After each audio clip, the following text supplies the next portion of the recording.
د مزار شریف ښاروالۍ د دویمې ناحیې امیر وایي چې د دوی د څارنې او کنټرول ټیم هره ورځ ښار ته راوځي او له مارکیټونو او هټیو څخه کنټرول کوي ترڅو هټیوال له ټاکل شوي نرخنامو څخه سرغړونه ونه کړي. د هغه په خبره د یاد امریت یو اساسي دنده هم همدا ده چې ښار کې غوره ښاري نظم رامنځته کړي.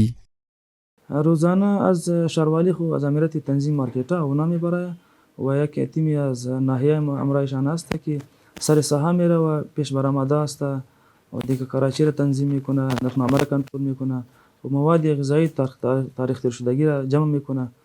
اینمی کنترل انشاءالله ساحه جریان داره. ښاغلي منصور زیاته کړه چې د صفایي او د جوازونو د تمدید ترڅنګ دغه امریت ځانګړې پاملرنه هم د کثافاتو د راټولولو په برخه کې هم کړې او هره ورځ 18 متره مکعب کثافات د دې ناحیې له بېلابېلو سیمو څخه راټولوي او له ښار څخه یې بهر انتقالوي. روزانه تقریبا 18 متر مکعب کثافات ما از شهر جمع میکنیم و به دور از شهر انتقال میدیم و از همه شهروندان شهر مزار شریف تقاضا این است که در رابطه به نظافت با شهروالي همکار باشن.